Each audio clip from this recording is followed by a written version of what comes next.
안녕하세요. 저는 경기도 수원에 살고 있는 50대 여자입니다. 2023년에는 모두에게 행복한 일들만 있으셨으면 좋겠습니다.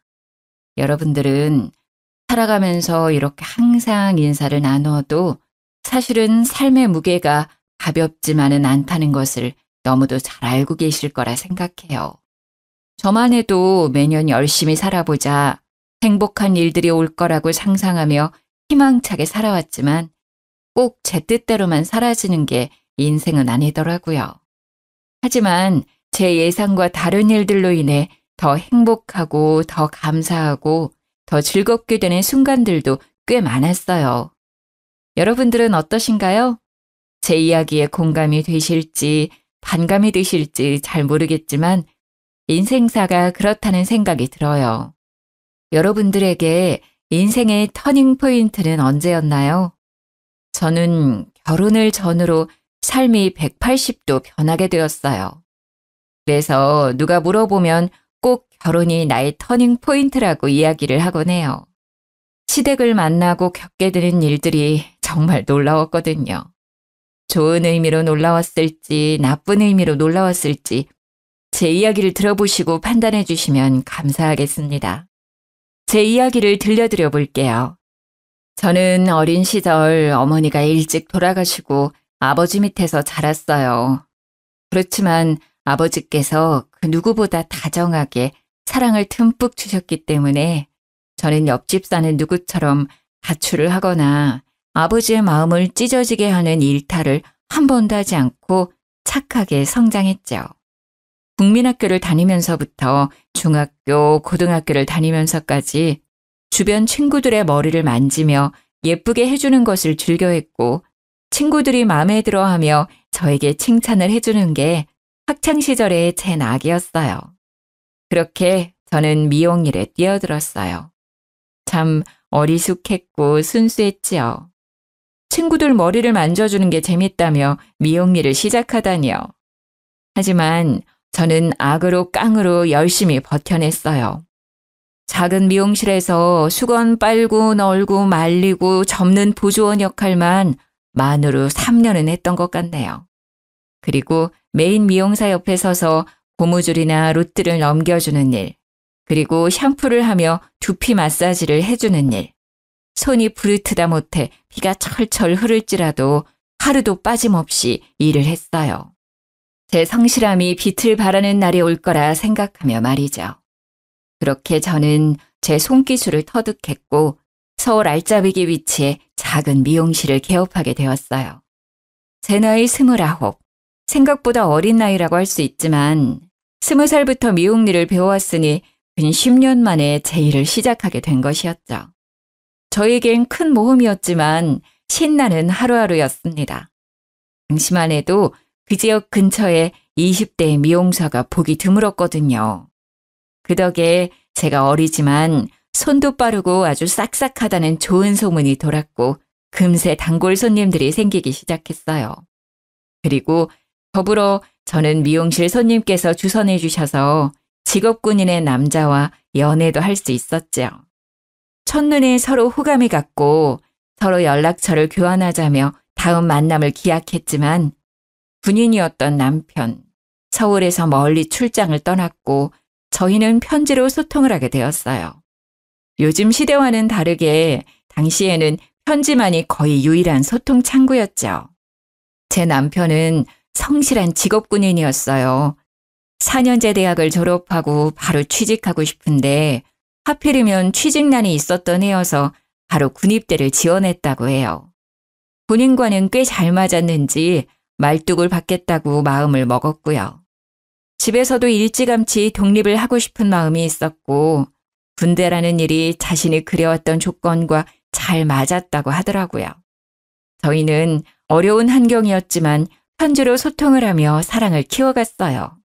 몇 달에 한 번씩 얼굴을 보고 아쉬움을 뒤로한 채 5년여 기간의 연애를 끝마치고 마침내 결혼을 하게 되었죠. 하지만 제가 편부 가정에서 자라왔다는 사실이 제 발목을 잡았어요.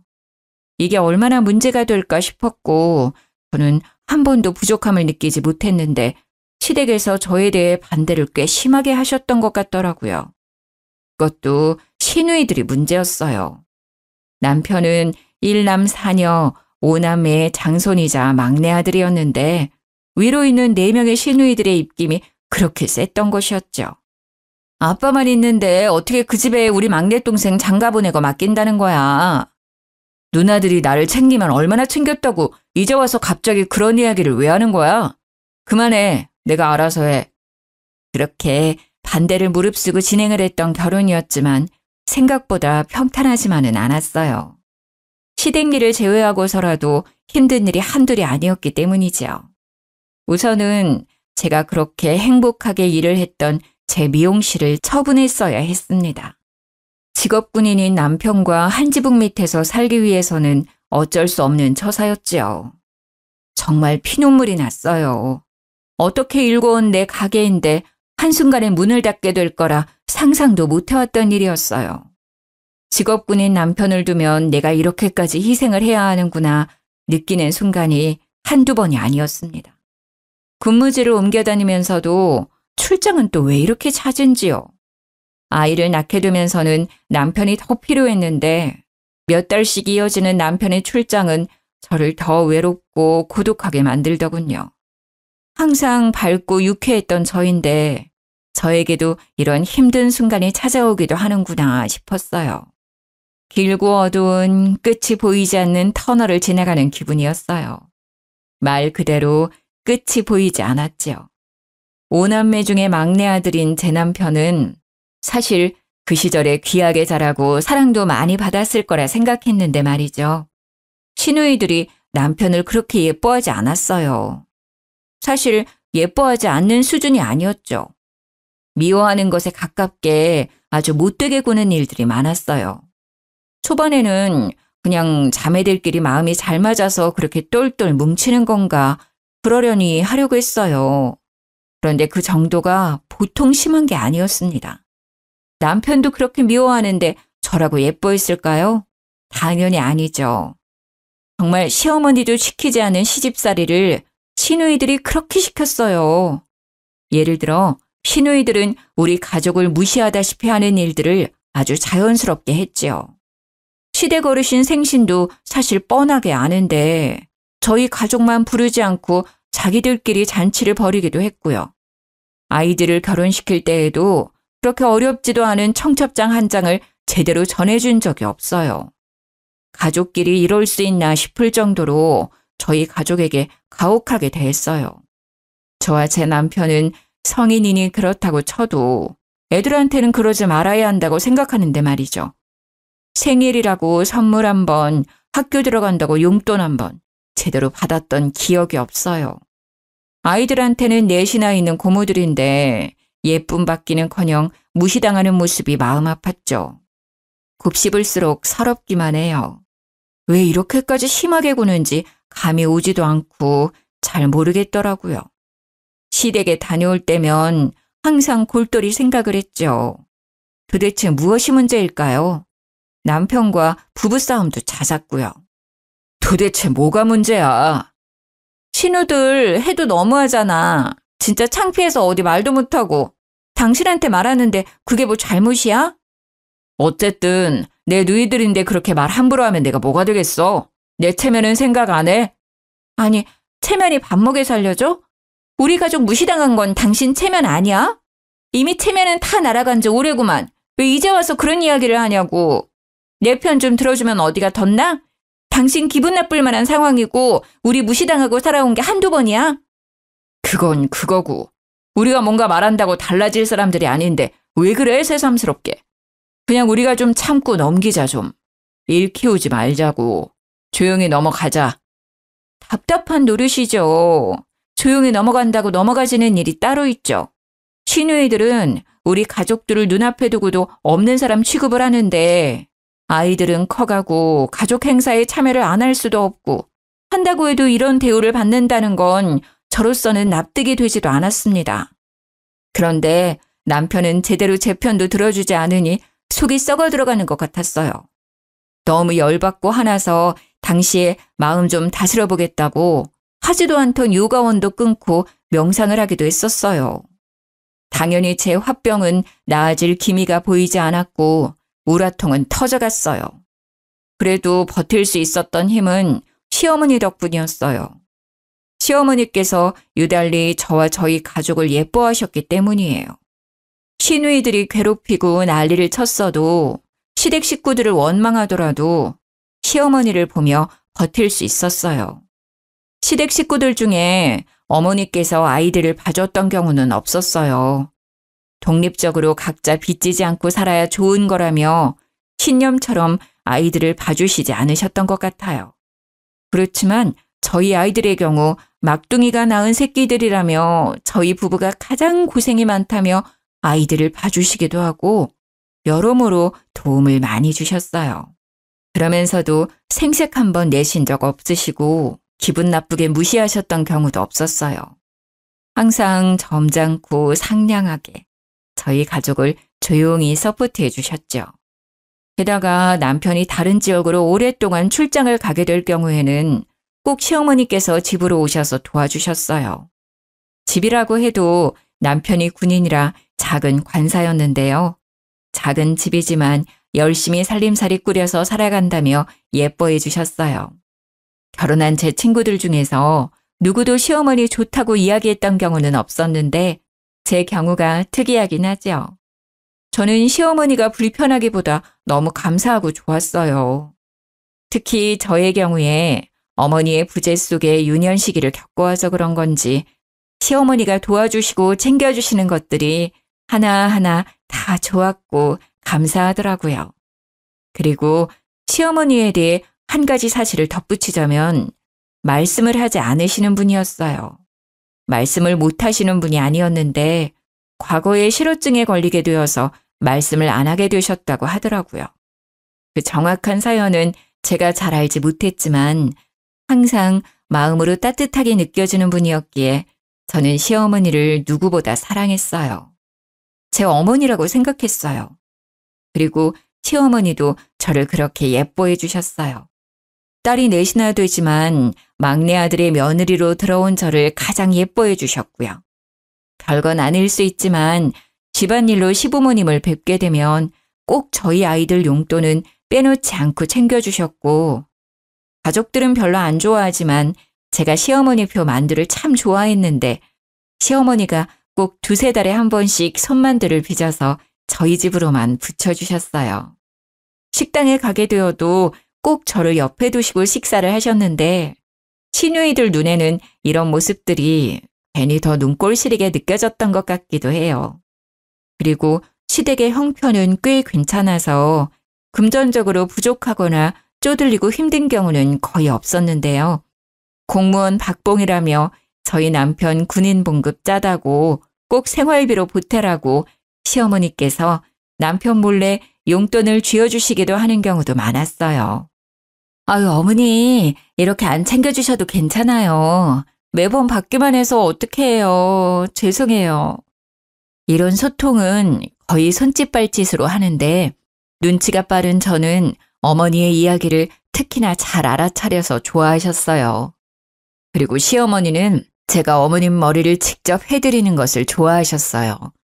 염색을 하지 않으신 건강한 백발의 머리였는데 염색은 원치 않으셔서 주로 파마를 해드렸는데요. 꼬불꼬불하게 파마를 해드리는 것이 저의 역할이었어요. 파마가 잘 나오든 나오지 않든 항상 마음에 들어 하시고 파마를 마치고 나서 세팅을 해드리면 꼭 머리를 연신 만지작 거리시면서 소녀처럼 거울을 자주 들여다보시곤 했어요. 고맙다는 마음은 저를 꼭 안아주는 포옹으로 표현하셨고요. 어머님, 제가 20살 때부터 계속 머리는 말아왔는데 어머님처럼 머리가 예쁘게 잘 어울리시는 분은 본 적이 없어요. 그리고 흰 백발의 머리가 어쩜 이렇게 잘 어울리실 수가 있어요? 정말 너무 고우셔요, 우리 엄마. 그런데 상상도 못했던 폭풍 같은 일이 저희 가족에게 일어나게 되었어요. 어느 날 갑자기 어떤 노년의 여자분이 저희 시댁으로 찾아왔던 것이 사건의 발단이었죠. 문 열어! 문 열라고! 여기 사람 있는 거 다 알고 찾아왔다 이 말이야! 열어서 노인네 다 죽는다. 지금 안 열면 나 진짜 쓰러진다. 사람 죽네 죽어. 죽기 전에 문 열어. 아니, 아침부터 이게 무슨 소란이냐? 어떤 놈이야, 이거? 아이고, 늙어서 모르시나? 기억을 못하는 척 하시는 건가? 나 아시잖소? 나예요. 나 꽃분이. 꽃분이 기억 못하시나? 본인을 꽃분이라고 소개하는 노인분이 시댁을 찾아왔다고 했어요. 그러고는 다짜고짜 내 아들 내놓으라고 고래고래 소리를 지르며 난리를 쳤다는 거예요. 정말 동네가 떠나가라 소리를 지르며 창피란 창피는 다 줬던 거죠. 시아버지가 상황 설명을 해주시는데 무슨 말도 안 되는 드라마인가 싶었어요. 버젓이 시어머니가 계시는 집에 들이닥쳐서 아들을 내놓아라? 집을 잘못 찾아온 게 아닐까 싶었는데 그건 제 생각이었고요. 사실 얽히고 설켜 있는 사연이 있었더라고요. 본처였던 시어머니께서 아들을 낳지 못하고 딸을 넷이나 낳았는데 시댁 할머니와 할아버지의 고집이 더해진 의논 끝에 첩을 들여서 아들을 낳게 했던 상황이었더군요. 귀하게 어렵게 첩을 통해 얻은 아들 자식이 제 남편인 것이었더라고요. 서로 모르는 척 살 수 있게 하려고 돈을 꽤 많이 쥐어보냈는데 갑자기 그 돈이 떨어진 건지 노망이 난 건지 자기 아들을 되찾아오겠다며 시댁 어르신 댁에 들이닥쳤던 거였어요. 이 이야기는 시아버지를 통해 들었어요. 매사에 무관심하고 시니컬한 태도의 어르신이었는데 자신이 이 집 아들을 낳은 첩이라고 고성을 지르는 할머니가 찾아와서 아들을 내놓으라고 온 집안을 뒤집어 놓으니 무지막지하게 역정을 내시더라고요. 태어나 처음 보는 시아버지의 역정 가득한 화난 모습이었어요. 그때 그렇게 큰 돈 쥐어 보냈는데 장가보내서 귀하게 살고 있는 내 새끼를 찾기는 왜 찾아? 뭐라고? 그 쥐 코딱지만큼 돈 좀 줬다고 생색내나 본데 그걸로는 안 되지. 내가 당신 새끼 낳아줬는데 그것밖에 못 준다니. 기가 차고 어이가 없어서 찾아왔다. 돈 내놔 돈! 아니 이 편네가 무식하게 왜 이러는 거야? 여기 돈이라도 맡겨놨어? 그런 것도 아니면서 왜 이렇게 볼썽사납게 굴어? 미친 거야? 노망난 거야? 노인네가? 미쳤다고? 그래, 나 미쳤어. 그니까 미친 여자가 괜히 이러겠어? 뭐 때문에 미쳤는데? 돈이라도 내놓으라고! 시아버지께서 아무리 역정을 내고 다그치고 소리를 질러도 제대로 마음 먹고 돈 뜯어 내려온 할머니를 당할 수는 없더군요. 이렇게 찾아오는 거 주거 침입죄라고 경찰 부르겠다고 강하게 나가니 그제야 끼갱하고 우선 돌아가겠다고 하더라고요. 그렇게 사건은 일단락되는 줄로 알았어요. 하지만 당장 일이야 이렇게 마무리된다 하더라도 저에게는 굉장히 혼란스럽게 느껴지더라고요. 이게 무슨 일이지? 우리 남편이 첩의 자식이었다니. 평상시에는 하지도 않았던 생각들이 고민들로 뒤죽박죽 바뀌어서 제 정신을 혼미하게 만들었고요. 이 한바탕 소동으로 저희 부부는 크게 부부싸움을 했어요. 신혼 때야 서로 맞춰간다며 기싸움하고 투닥거렸지만 이번에는 차원이 달랐죠. 제가 시누이들 때문에 힘들고 마음고생했던 것들까지 한 번에 터져서 정말 큰 다툼이 되었어요. 나를 바보 취급하고 속이고 제대로 알려주는 것도 없는데 우리가 가족이야? 그렇다고 할 수 있겠어?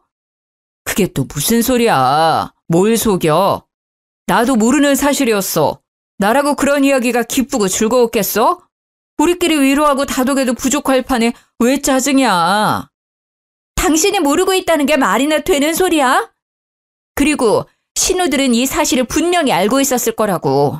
그니까 당신이나 나나 우리 자식들이나 모조리 취급해왔던 거 아니야. 투명인간 취급하고 무시하고 깔보고. 우리가 뭐가 못나고 뭘 잘못했다고 그런 대접을 받아야 하냐는 말이야. 안 그래? 이 집 구석 진짜 못 살겠어. 너무 힘들어. 저는 제 남편이 설마 이 사실을 모르고 있었을까 싶었어요. 알고는 있었는데 저에게 말하기 어려워서 속여온 게 아닐까 싶은 마음에 그게 너무 괘씸했던 것이죠. 하지만 남편은 죽어도 몰랐다고 정말 본인이 더 억울하다며 얼굴을 붉히는데 거짓말은 아닌 것 같더라고요. 그래서 속는 셈 치고 남편을 믿어보려 했어요. 그리고 남편은 왜 이렇게 시누이들이 본인을 미워할까 고민이 많았었다고 해요. 어떤 이유도 없이 그저 미움을 받아와서 그냥 그러려니 살았다고 하더라고요. 자기 아내까지 이렇게 미워할 줄은 몰랐다면서요. 어린 시절 부모님이 간식을 사와도 부스러기 쪼가리를 주거나 주지 않는 경우가 많았고, 공부를 할 때도 저녁에 불을 켜고 공부하면 유난 떤다며 욕을 그렇게 들었다고 했어요. 게다가 어린 시절부터 꼭 그렇게 시누이들끼리 쿵짝짝이 잘 맞아서 본인을 왕따시키듯이 굴고 생일이라고 롤케이크라도 사주시면 한 조각도 받아먹지 못하고 생일 노래도 제대로 들어본 적이 없다고 했어요. 불쌍하더라고요. 남편에게 이런 과거가 있었다니. 왜 이야기를 하지 않고 이제와 이야기를 하냐고 나무랐더니 자신의 과오처럼 느껴져서 일부러 피하고 살았다고 하더군요. 어린 시절의 상처, 어떻게 보면 평생의 상처로 남기도 하는데 어린아이에게는 감당하기 힘들었을 경험들이 제가 모든 상황을 다 알고 듣지는 않았지만 참 안쓰럽더라고요. 아버지께서는 친아들이라 예뻐해 주시는 것이 그렇다 쳐도 어머니는 어떻게 당신을 예뻐하실 수 있었던 거냐고 물어봤어요. 남편 자기도 모르겠다고 하더군요. 자신이 미움받은 것은 시누이들이 막내 동생 시기 질투하는 것으로만 생각해왔다고 하더라고요. 그런데 하필이면 저희 부부가 시댁에 인사드리러 간 날 또 남편의 모친이 문을 쾅쾅 두드리며 돈을 요구하러 온 거예요. 문 안 열어! 내가 오늘은 꼭 돈 받고 갈 거야! 이런 더러운 인간들 돈도 안 주고 돈 내놔 돈! 동네 사람들 이 집구석이 아주 콩가루 집구석이에요. 동네 사람들 이거 다 하셔야 하는데 이 집 막내 아들이 사실은 내 새끼예요. 돈 내놓으라는데 귀한 아들 데려다 놨더니 돈도 안 주고 노인네들이 아주 노망났어요. 이 집 노인네들. 당혹스럽고 무서운 마음에 졸아서 아이들만 껴안고 있었네요. 시어머니를 바라보며 어떻게 하죠? 어떡하죠? 한숨 섞인 걱정만 이야기했어요. 제 모습을 보던 시어머니의 눈빛이 갑자기 바뀌었어요. 그러고는 현관문을 열고 노인분을 마주했죠. 실어증이 있으셨던 어머님이 무척이나 근엄하고 또랑또랑한 목소리로 호통을 치셨어요. 당신 새끼가 도대체 여기 어디 있다는 거예요? 그때 다 버린 자식 아니었어요? 같이 키우자고 손 내밀었을 때는 거들떠도 보지 않고 그렇게도 매정하게 떠나더니만 이제 와서 돈 떨어졌다고 자기 새끼 찾는 부모가 어디 자기 새끼 낳은 부모라고 할 수 있겠어요?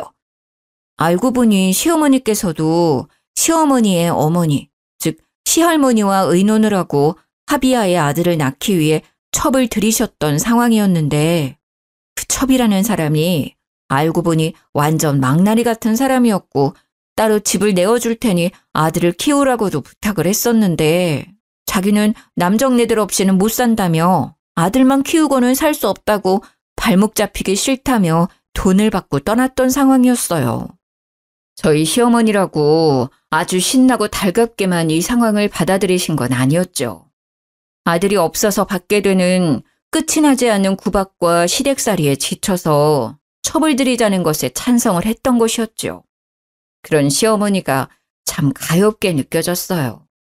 첩이라는 노년의 여자분과 실랑이를 했어요. 어떻게 말씀을 하셨어요? 어머니, 정말 너무 대단하세요. 전 무서워서 벌벌 떨기만 했잖아요. 너희들, 혹시 어떻게라도 별까 해서 그랬던 거지. 얘야, 나는 아직도 말을 하는 것이 서툴고 어렵구나. 어머니는 지금도 말이 잘 안 나오고 얼어붙고 설명하고 말을 하는 게 머리가 쭈뼛 서는 일이라고 하셨어요. 하지만 그 노인이 자식들을 해코지라도 할 수 있겠다는 생각에 강하게 말씀하셨다고 하더라고요. 사실 시어머니도 정말 무섭고 떨리는 상황이었을 텐데 실어증을 기적적으로 극복하시면서까지 저희를 보호해 주셨다는 게 정말 감동이었어요. 이후로 그 노인분은 찾아오지 않으셨어요. 아마 시아버지께서 따로 불러서 해결을 보신 것 같더라고요. 돈을 그렇게 많이 요구를 했다고 하더군요. 예전에는 조용히 뒤에서 돈을 받아갔던 상황이었는데 해도 너무하다 싶어서 아버님께서 그만하라고 말씀을 드렸다가 이 사달이 난 거였고요. 아들을 자기 자식처럼 생각을 했더라면 아들한테 미안해서라도 저렇게 행동은 못할 것 같은데 말이죠. 아들 자식을 볼 면목이 없지 않을까 했는데 정말 노인분은 돈만 챙겨서 조용히 사라지셨더라고요. 경제적인 어려움을 겪고 있는데 빠르게 나아질 것 같지 않은 모습에 조금 정말 불우이웃을 돕는다는 마음으로 도와드렸다고 전해 들었네요. 참, 저희 시부모님도 천사죠. 저라면 소송이라도 걸고 크게 혼내줄 것 같은데. 어쩌면 내 아들의 친모라는 타이틀이 마음에 걸려서 그렇게 모질게 굴지도 못했던 것 같아요.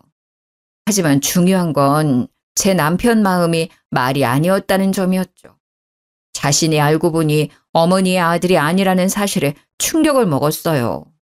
그렇지만 남편을 위로해 준 사람은 다름 아닌 시모였어요. 실어증이 있으신 지 오래였지만 아들 내외를 위해 용기를 내어 말씀을 하셨고 그 이후로 꾸준한 연습 끝에 짧게 말씀이 가능해지셨어요. 그러고는 저희 아들 내외를 이전보다 더 챙겨주셨어요. 제 남편이 안쓰럽게 느껴졌던 것이겠죠. 내 아들이다. 네가 어떻게 생각하든 너는 내 아들이니 스스로 귀하게 생각해야 해. 이렇게 제 남편을 위로하는 말씀들을 참 많이도 해주셨어요. 남편은 오히려 묵묵하게 눈물을 훔치는 경우가 많았어요. 그렇게 예뻐해 주시고 위로까지 전해주시는 어머니가 세상에 어디 계실까요? 남편은 복도 많죠. 어머니께서 배 아파서 낳으신 딸들보다도 저희 남편을 예뻐해 주시고 챙겨주시니 말이에요. 시누이들이 이 상황을 곱게 보지 않았죠. 당연히 시누들은 득달같이 달겨들어서 그렇게도 왈가왈부 이야기를 많이도 했어요.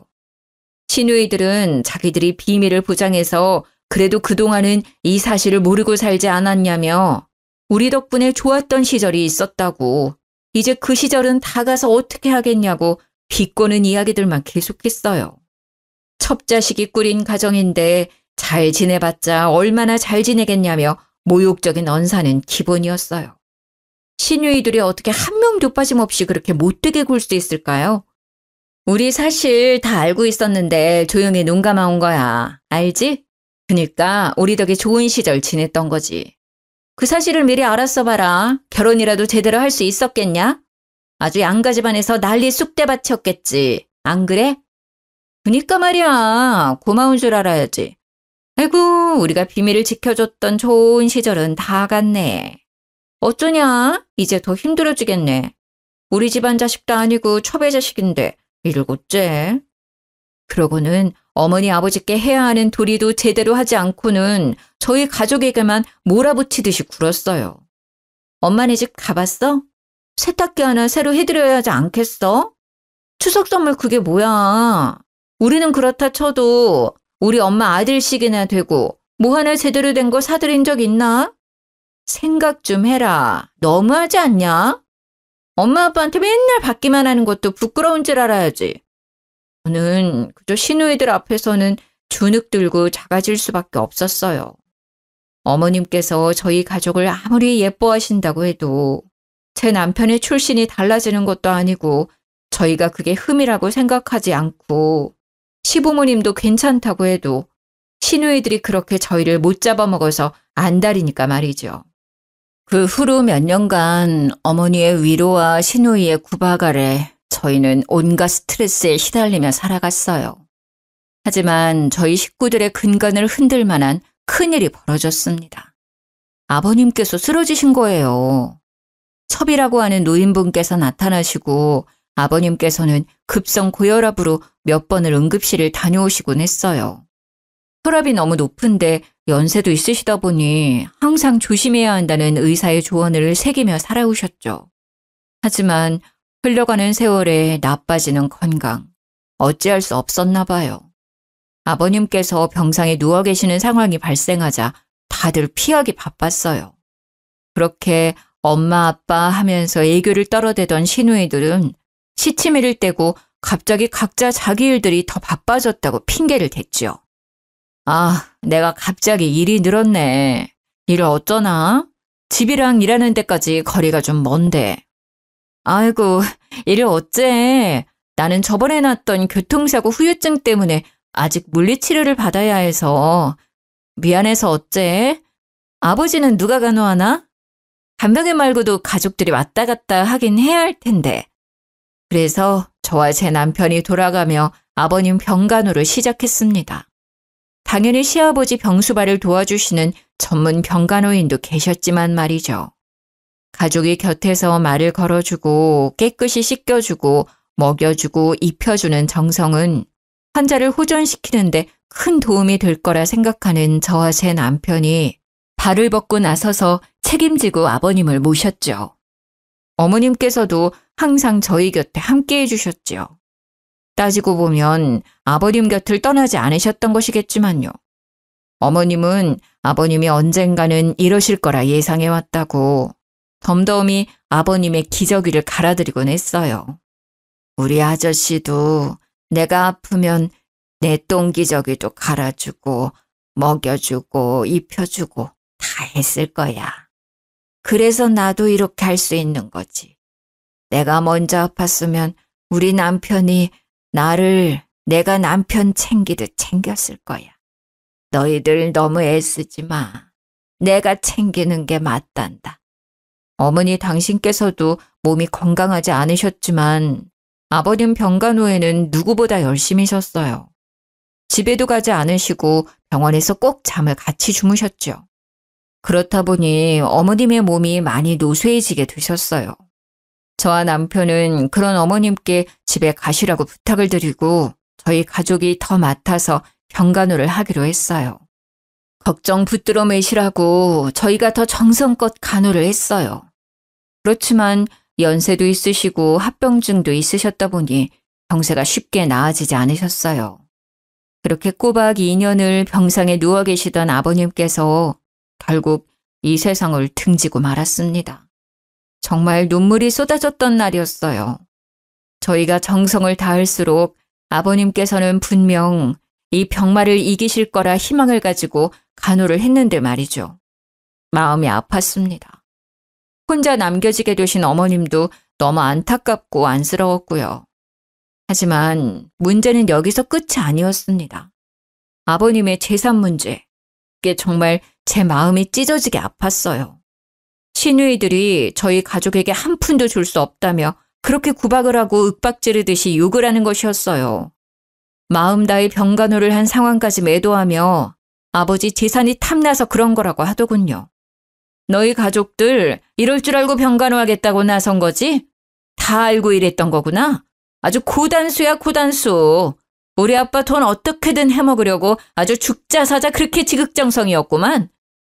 아무리 그래도 그렇지 재산이 탐난다고 내 시간과 에너지를 써가면서 거동이 어려우신 노인을 꼬박 2년간 병간호를 할 수 있을까요? 그리고 저는 미용일, 남편은 군대 일을 하면서 말이죠. 그리고 저희도 아이를 키우고 육아도 집안일도 없었던 게 아닌데 말이에요. 저는 그냥 이 돈 더러워서 안 받고 말지 싶었는데 남편은 그게 아니었나 봐요. 여보, 내가 이거 돈 때문에 이러는 건 줄 알아? 나도 아빠 자식이야. 난 자식으로서 인정받고 싶어. 이거 포기 못해. 아버지의 돈이 탐난다는 것보다 아버지께 진짜 자식으로서 인정받는 길이라는 생각이 들었나 봐요. 항상 누이들의 기세에 죽어서 살아왔던 남편이 웬일인지 지지 않고 받아치며 본인이 받을 수 있는 유산에 대해 주장을 했어요. 누이들 알겠는데 나도 아버지 자식이야. 그거 분명하다고. 그래, 다들 잘나신 거 알겠는데 아버지 아프셨을 때 누가 아버지 병수발했어? 제대로 와서 아버지 화장실 가시는 거라도 도와준 적 있어? 휠체어라도 끌어서 외출 도와드린 적 있냐는 이 말이야. 아무것도 안 한 누이들이랑 곁에서 임종까지 시키면서 눈물로 병간호한 나랑 누가 더 자식 노릇했다고 생각해? 아니, 머리에 피도 안 마른 놈이 어디서 대들긴 대들어. 너희 줄 돈 없어. 여기 사인해. 사인해야 깔끔해지는 거야. 이렇게까지 말 안 하려 했는데 첩의 자식이라 상종 안 하려다 그래도 동생 대접 좀 해줬더니 기어오르네. 우리 아버지는 우리 위에 자산을 남기신 거지 첩의 자식까지 챙기시려고 자산 남기신 건 아니라고 본다. 너도 동의하지 않니? 아니, 난 동의 못해요. 절대 사인 못해. 아니면 소송 가요. 나 어쨌든 어떻게 봐도 아버지 아들로 호적상은 다 등록되어 있어. 뭐가 문제인지 나는 모르겠어. 내가 사실 더 받으면 더 받아야지. 시누이들 입김에 구박에 못 살겠는데 살아온 인생은 어떻고 불쌍한 우리 아버지 병간호 아무도 안 해주는데 나랑 내 와이프가 한 거는 누가 생각해주나? 나 포기 못해. 안 해. 그러니 돌아가요. 그렇게 제 남편은 강하게 자신의 자식으로서의 역할과 도리를 들어 자식으로 인정받기 위해 갖은 노력을 했어요. 시누이들은 끝까지 상속 포기각서를 들이밀며 사인하라고 깡패라도 불러야겠냐며 난리를 피워댔고요. 어떻게 해서든 남편을 구워 삶으려 했지만 결국 저희 남편은 그 각서에 사인하지 않고 소송으로 넘어가게 되었어요. 가족끼리 이렇게 재판장에 서게 된 상황은 마음이 무겁고 좋지 않았지만 남편이 원하는 바는 분명히 이룰 수 있었어요. 상속. 정확히 5명의 자녀 중에 1명 몫에 해당되는 재산을 받게 되었죠. 게다가 법적으로 남편에 대해 정확히 인정을 하는 모양이 되었으니 이제 더 이상 시누이들이 첩의 자식이라고 욕을 하는 일도 줄어들었네요. 남편이 첩자식이니 뭐니 욕지거리 계속하면 정말 소송 걸어버린다고 했는데 저희 남편이 한다면 하는 사람이라는 것을 알게 되었기 때문이죠. 어머님께서는 아버님께서 돌아가시고 한동안 무척 힘들어하셨어요. 마음도 공허해 하셨고 챙기는 사람이 한순간 사라진다는 그 허전한 마음을 저희가 감히 헤아릴 수는 없겠지만 말이죠. 시모는 아버님께서 돌아가신 이후 점차 말수가 적어졌고 결국엔 실어증이 재발하게 되었어요. 어떻게든 치료해보려 노력을 했지만 어머님은 마음의 문을 굳게 닫으셨던 것 같아요. 아버님의 부재라는 것이 어머님께서는 정말 세상이 무너지는 것만 같으셨을 거예요. 하지만 저희 가족과 어머님의 사이는 돈독해졌어요. 말씀을 하지 않으시는 어머님이라고 해도 사랑하는 제 어머니는 맞기 때문이죠. 항상 어머니같이 살갑게 안아주시고 반겨주시고 저희 애들도 아껴주시는 유일한 혈육, 어머님이시니까요. 제가 뒤돌아서 생각해봐도 어머니 마음이 참 이해가 되더라고요. 지금 내가 의지하고 살아가는 남편이 아프고 시름시름 앓고 약해지다가 죽게 된다는 상황을 상상만 해도 눈물이 나는데 직접 이를 겪으신 어머님께서는 오죽하시겠어요? 많은 고생을 하셨던 우리 어머니. 그렇게 아버님이 돌아가신 지 1년도 되지 않아 어머님께서도 유명을 달리하시게 되었어요. 제 삶에서 가장 많이 울었던 날이었죠. 어머님께서 이 세상을 떠난 날, 저는 어머니의 얇은 손목을 붙잡고 그렇게 아이처럼 엉엉 울었습니다. 어머니, 제발 가지 마세요. 이제 더 행복하게 살아야 하지 않겠어요? 그렇게 흐느끼며 어머님을 끝까지 놓을 수가 없었네요. 신우들도 어머님, 아버님 두 분이 이렇게 허망하게 돌아가시니 머리를 어디 한 대 맞은 것처럼 조금은 달라지긴 하더라고요. 저희 가족이 얼마나 애쓰면서 두 분께 잘했는지, 그 두 분도 저희를 얼마나 아껴주셨는지를 알았으니 말이죠. 어머님께서는 특히나 저희 애들을 예뻐하셨죠. 그래서 항상 감사한 마음이었고요. 어머님께서 돌아가시고 유품을 정리하고 어머님 재산도 정리를 하게 되었는데 어머님께서 저희 애들 이름으로 들어두신 꽤 많은 주식이 있었다는 것을 알게 되었어요. 그래서 감사하게도 그 주식이 아이들 밑으로 들어가게 되었고 저희는 아이들 대학 학비 걱정은 덜어낼 수 있었어요. 참, 돌아가시면서까지 저희 가족을 마음속에 품고 사랑해 주시는 어머님의 마음. 정말 눈물이 앞을 가리더라고요. 제가 이런 사랑을 여태 받아본 적이 없어서 그런지 어머님이 더 그립고 애틋했어요. 사연을 들려드리는 지금도 어머님이 보고 싶네요. 제 이야기를 들으신 여러분의 마음은 어떠신가요? 이야기를 들려드린 저의 마음은 홀가분합니다. 제 삶에 나름의 고난과 역경을 정직한 방법으로 이겨냈다는 생각이 들어서 제 스스로 대견하고 뿌듯하기도 해요. 어려운 환경에서 자라나서 제 아이들에게는 꼭 좋은 환경 속에서 자랄 수 있게 하겠다는 다짐이 있었는데요. 돌아가신 시부모님 덕분에 감사하게도 넉넉한 형편 속에서 교육받고 뛰어놀며 씩씩하게 자랄 수 있었어요. 저희 아이들에게도 꼭 할머니, 할아버지에 대한 감사함을 잃지 않게 하려고 자주 이야기를 하곤 해요. 각자의 어려움이 다를 거라 생각해요. 아무리 제가 어려웠다고 해도 누군가는 저보다 더 어렵고 고통스러운 환경 속에서 저보다 더 멋지게 극복을 해내시기도 하겠죠. 그렇기에 저희 모두가 참 다르면서도 닮아 있다는 생각이 들어요. 이렇게 제 속 이야기를 하면서 마음이 시원해지고 누군가에게 공감을 받으며 웃음과 눈물을 선물할 수 있다는 것은 정말 저 스스로에게도 뜻깊은 일이라고 생각이 들어요. 먼저 하늘나라에 가신 아버님, 어머님 덕분에 이렇게 잘 지낼 수 있게 되어서 감사하고 눈물이 나요. 아직도 기일이 되면 마음이 뭉클해지며 눈물이 나더라고요.